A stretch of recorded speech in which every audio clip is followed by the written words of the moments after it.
بسم اللہ الرحمن الرحیم رب اشرح لی صدری ویسر لی امری واحلل عقدۃ من لسانی یفقہوا قولی۔ السلام علیکم ورحمۃ اللہ وبرکاتہ ڈیئر اسٹوڈنٹس۔ تو آج ہم سٹارٹ کریں گے سمری آف ورب۔ تو سب سے پہلے ہم ورب کی ڈیفینیشن سمجھتے ہیں کہ ورب کسے کہتے ہیں۔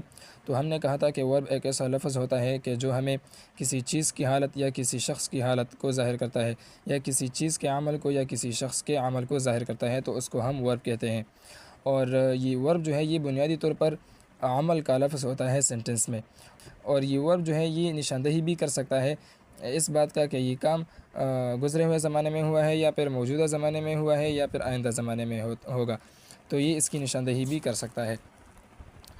اب ہم اس کی فارمز کی طرف چلتے ہیں۔ تو فارمز ہمارے پاس ورب کے ٹوٹل 5 فارمز ہیں۔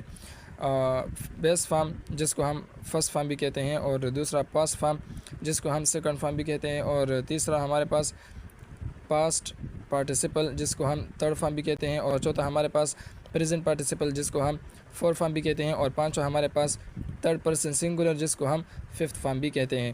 تو یہ اس کے فارمز ہیں، اور اب ہم اس کے فارمیشن کی طرف چلتے ہیں کہ سیکنڈ فارم، تھرڈ فارم یا چوتھا یا پانچواں فارم کیسے بنائیں گے۔ تو فارمیشن جو ہے یہ ہمارے پاس تھرڈ اور سیکنڈ کی ایک جیسی ہے کہ سیکنڈ اور تھرڈ فارم جو ہے یہ اکثر ڈی یا ای ڈی کے ذریعے سے بنایا جاتا ہے، لیکن کبھی کبھی اس کے علاوہ بھی بنایا جاتا ہے۔ تو اگر کسی ورب کا سیکنڈ اور تھرڈ فارم ڈی یا ای ڈی کے ذریعے سے بنایا گیا ہو تو اس کو ہم ریگولر ورب کہیں گے، اور اگر وہ ڈی یا ای ڈی کے بغیر بنایا گیا ہو تو اس کو ہم ارریگولر ورب کہیں گے۔ اور چوتھے فارم کی تو بہت آسان قاعدہ ہے کہ بیس فارم کے آخر میں آپ آئی این جی کا اضافہ کریں تو آپ کے پاس پریزنٹ پارٹیسپل فارم بن جائے گی۔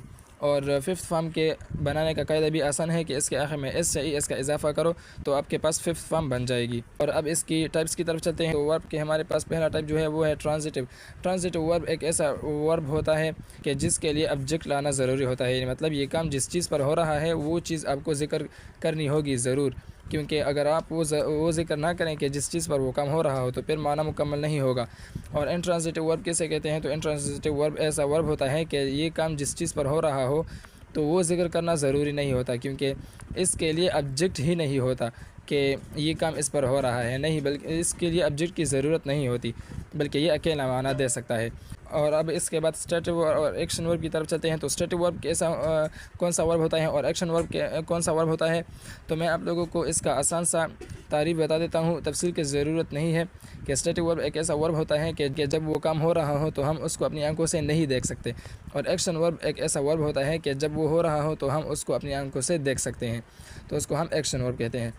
اور اب اس کے مین اور ہیلپنگ ورب کی طرف چلتے ہیں۔ تو مین ورب کیسے کہتے ہیں؟ تو مین ورب وہ ورب ہوتا ہے کہ جس کا سینٹنس میں ایک خاص معنی ہوتا ہے، یعنی مطلب اس کا پورا معنی ہوتا ہے، تو اس کو ہم مین ورب کہتے ہیں، جیسے کہ ڈرنک، ایٹ وغیرہ، تو اس کو ہم مین ورب کہتے ہیں۔ اور ہیلپنگ ورب کون سا ورب ہوتا ہے؟ تو ہیلپنگ ورب وہ ورب ہوتا ہے کہ جو سپورٹ کرتا ہے مین ورب کو، یعنی مطلب مین ورب کی مدد کرتا ہے اسٹرکچر بنانے میں۔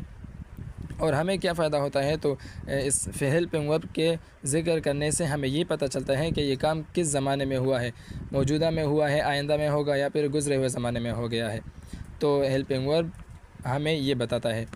اور ہیلپنگ ورب کو ہم ایگزیلری ورب بھی کہتے ہیں۔